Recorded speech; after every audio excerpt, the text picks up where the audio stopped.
Hey everyone, welcome back to the Easy Hard versus Hard podcast dedicated to helping you find the work that actually matters to you. Today we are going to talk about a subject that is often bantered about and is part of the three pillars of self-leadership, and that is self-discipline. So self-discipline, we all hear it every day. You probably hear someone say, "I wish I had the discipline." You may have even said it yourself. But what is self-discipline? And what's keeping us from obtaining it to go after our heart? I personally believe that most people lack self-discipline because they are chasing the easy hard. So it's very difficult to get excited and to force yourself to do something that you don't really want to do. So let's talk about self-discipline. Let's define it. Self-discipline is essentially getting yourself to do what you don't want to do in order to achieve something that you do want to do. So I know that's a little bit complex and it's pretty wordy, but basically it's what drives you to doing something that you want to accomplish. Self-discipline can be in the gym, working out, eating better, writing your book, going to school, you name it. Everyone wants to have discipline to do what they want to do, but yet they seem to miss it. So I ask you, why? Where in your life have you started seeing areas, or have you seen areas where you're lacking self-discipline, or you said, "I wish I was more disciplined to do this"? The question is, are you really? Do you really want that? Could the question be different? Am I chasing something I don't want? Am I chasing something that someone else wants for me? And as we know, as we've talked about this many times in this podcast, that's the easy hard. Chasing what other people want is very difficult and probably impossible to have self-discipline because it's not for self. Self-leadership is how you lead yourself so you can lead others. But if you're doing something for the appraisal or the, approval of others, you're never going to have the self-discipline that you need to accomplish something. You're always going to find something else to stand in the way because you really don't want to do it. So true self-discipline comes when you find what you want to work. And that's what the easy hard versus hard method is all about. Finding the work that you want to be doing. Okay. I've said it many times and I'll keep saying it because it's the best example I've got. When I first started going on my weight loss journey, I was doing it for the wrong reasons. I was doing it to look better in my clothes, not be called fat, have people look at me more favorably. But it wasn't until I decided that, hey, I have a real shot at improving my health, improving my well-being. That's when the self-discipline kicked in. That's when I saw myself, not saying I have to work out today, but saying I want to work out today. And that's a real important distinction when you're deciding, do I have self-discipline?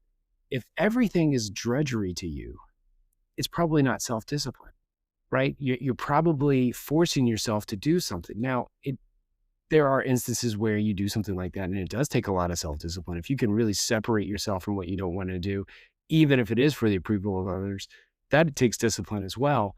But true self-discipline that doesn't wear you out, that doesn't leave you feeling empty, can only be found in work that matters to you. It's very important to understand this distinction because we often say we don't have discipline and we use it as a crutch for not doing something. Like, oh, I would do that, but I'm just not disciplined enough. Well, you're disciplined enough in some areas. What are those? Identify them and then start seeing if you can move that same level of discipline to what you want to do. It might be even a good measure for you to find your hard.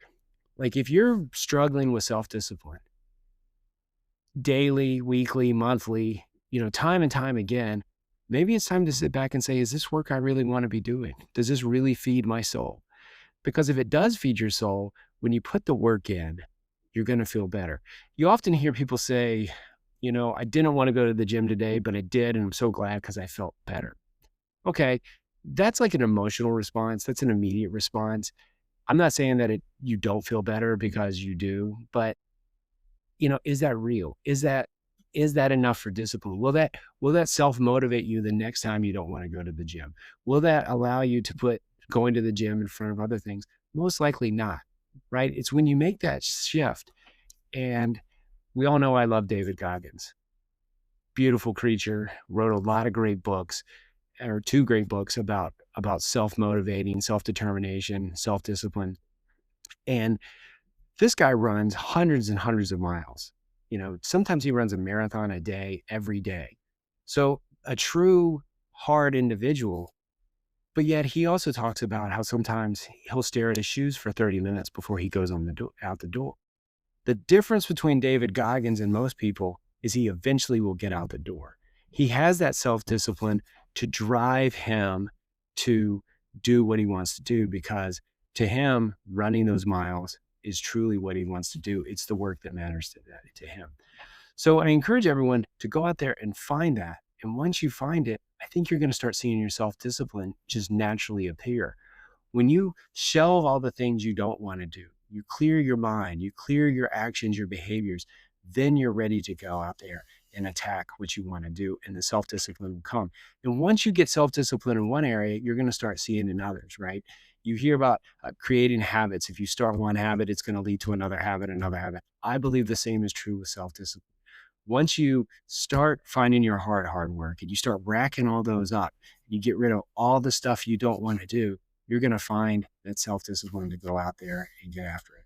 So I did something a little different for today's podcast. I went and I searched and I wanted to find some myths that are out there about self-discipline. And I thought we'd go over them and talk about them and then see how they relate to the easy hard versus hard, because some of these are pretty good. The first myth is self-determination or self-discipline is sure willpower. Okay, so willpower is another word. A lot of people use it the same as self-discipline, but willpower is different. Willpower is kind of something that you pull on immediately. It's like a self-motivation. It's like, I'm going to go do it right now. But if you just purely go on willpower, it's not going to always be there for you. Whereas self-discipline, you're going to keep showing up every day.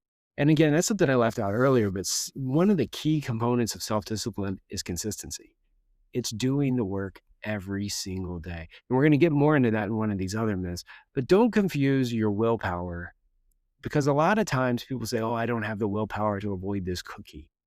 Well, you do. You just didn't in that moment. So willpower comes and goes, because maybe the next party you're at or the next day, that same batch of cookies is still there and you don't eat it. So again, don't confuse your self-discipline with willpower, because self-discipline is so much greater than that, especially when you cultivate it and you go after the things that you really want. The next myth I found was self-discipline is punishment or restriction. Okay, we hear that all the time. I want to lose weight, but I don't want to eat these foods, or I don't want to do this exercise. And we see it as punishment. Well, the more you see what you want to do as punishment, the less it's going to be desirable to you, the less it's going to go out.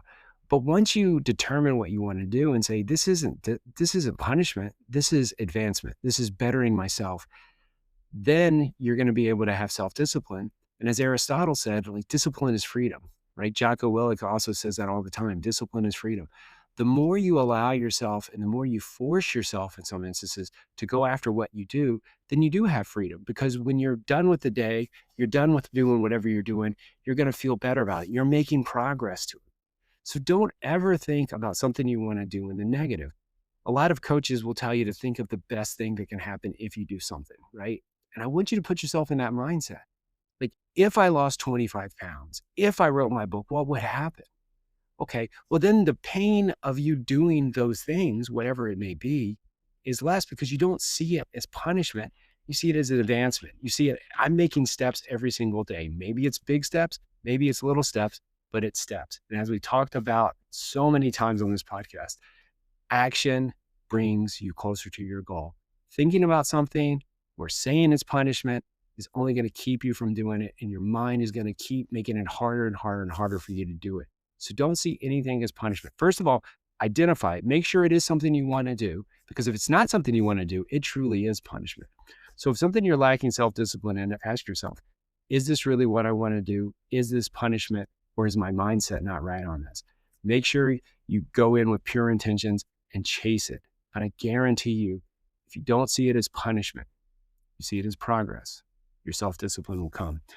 The third myth that I found was that talent and intelligence outweigh discipline. A good friend of mine would say, Bobby, that is a large excuse. And I agree with that in this case. Talent and your intelligence have really nothing to do with self-discipline, right? They are a blocker.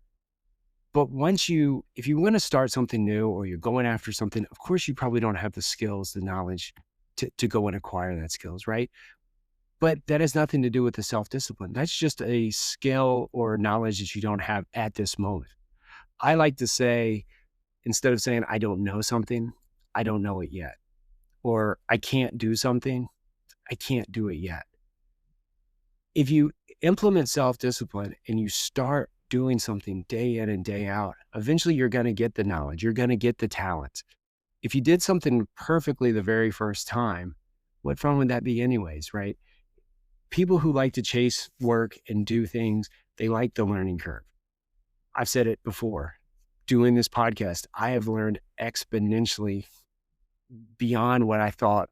I thought shooting a podcast would be easy. Well, it's not easy. You get on the screen and you're all by yourself. It's very hard, right?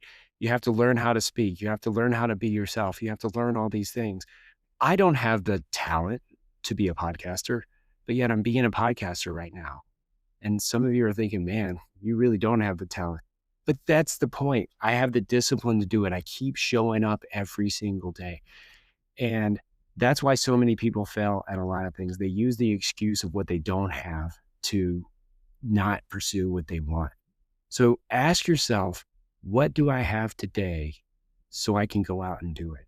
And if you don't have 100% or even 50% of the intelligence or talents to do what you need to do, know that it will come. You know, repetition and doing something day in and day out, you're going to be surprised at how quickly you do gain the knowledge, you do gain the skills, you do gain the behaviors to get where you are. So please do not confuse self-discipline and don't use your knowledge and talents as an excuse. The third is discipline is about doing more.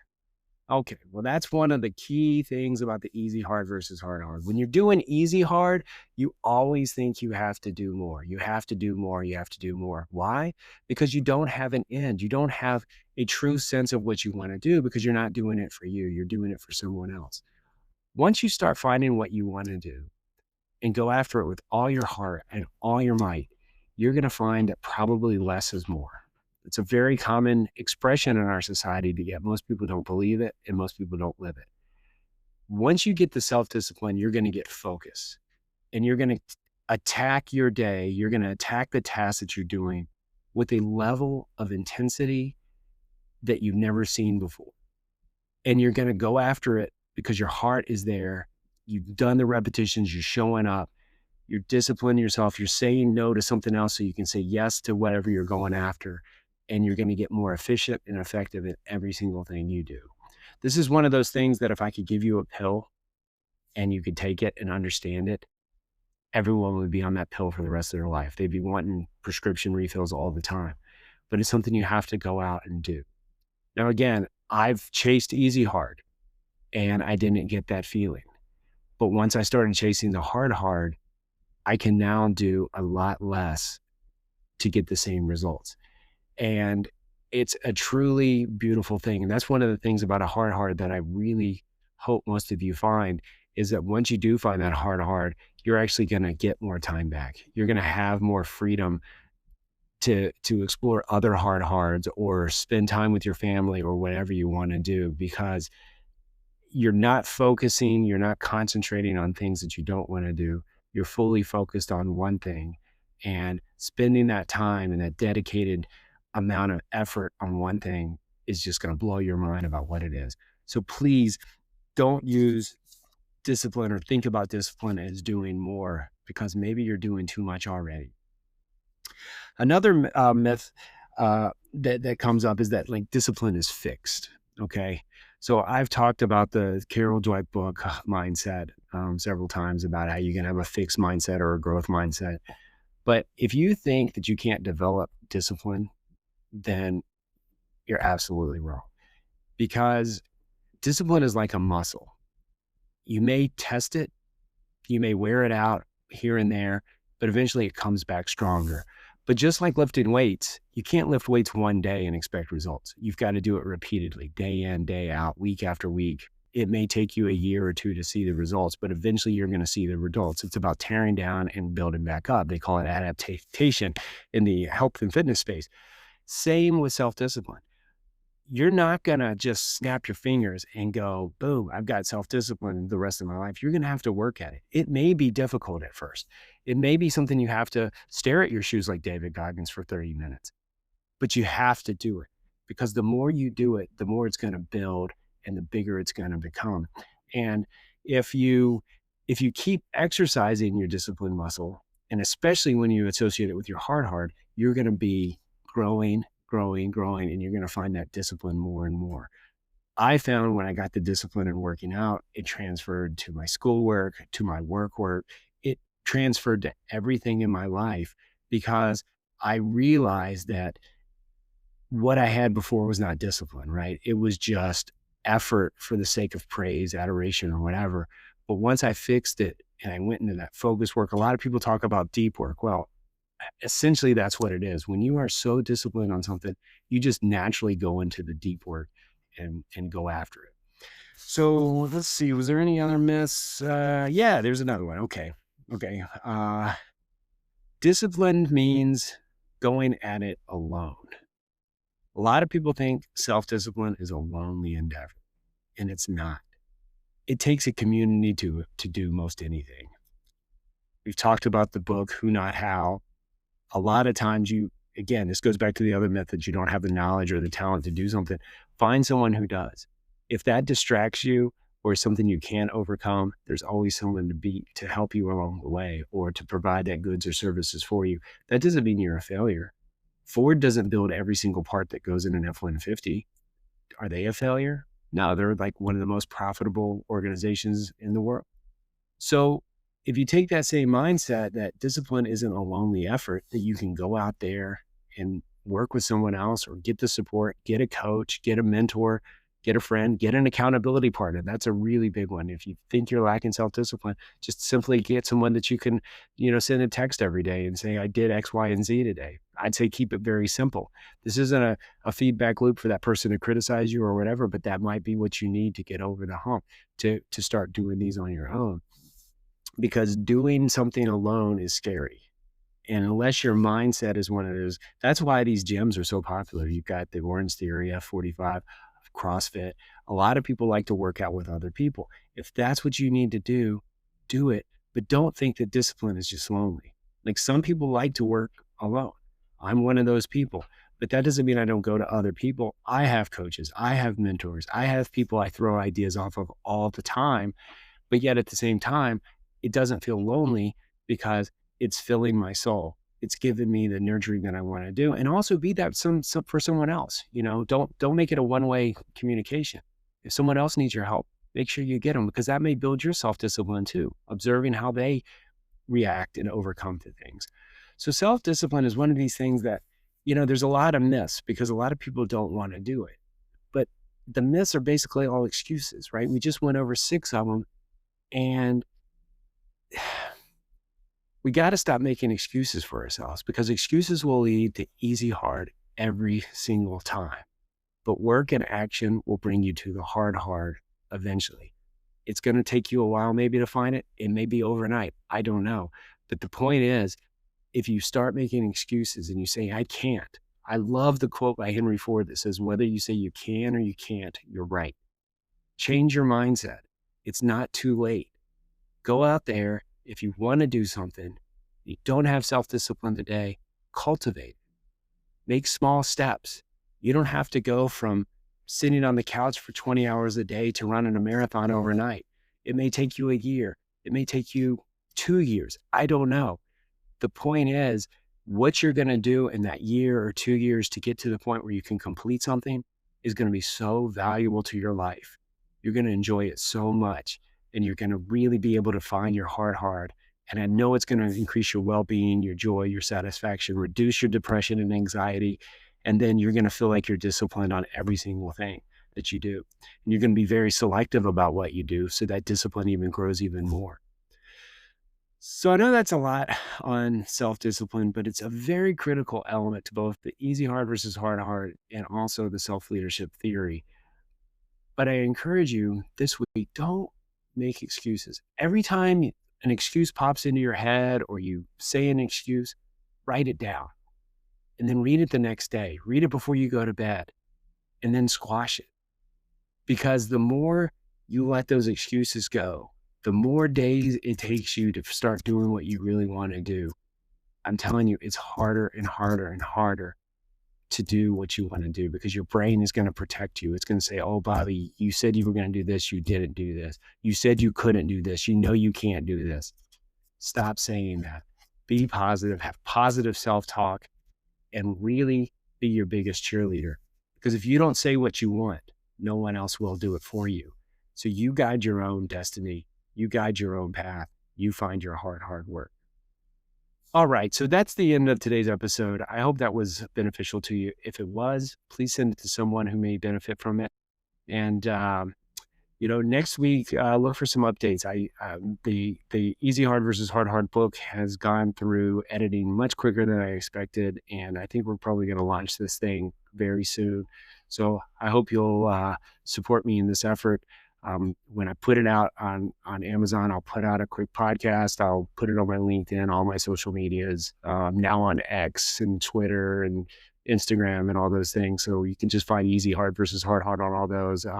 Podcasts are also now on YouTube, but I really appreciate it if you support this. I'm not going to ask a lot from this audience. I'm not here to sell you on anything, but I'm here to help you if this is a path that you want or this is something you struggle on. But I do ask if you, when I put the book out, you'll get me pay the 99 cents and buy it on Amazon. And if you do, send me a message and I'm going to send you a signed copy of the book. So you'll have it. So if you support me, I will in kind do that for you. But as always, you can send me a note at Bobby Shelton at easyhardversushardhard.com. You can visit my website, easyhardversushardhard.com, if you want more information about the book or the podcast or what we're doing with this movement. But I just really want you all to know that I'm rooting for you. I don't want anyone to fall into the easy hard. I want you to eliminate depression, anxiety, fear out of your life and live life to the fullest because this is the day that the Lord has made. Let us rejoice and be glad in it. All right. Again, thank you very much so much for your time. As always, I'm Bobby Shelton. Until next time, keep chasing your hard and find the work that actually matters in your life.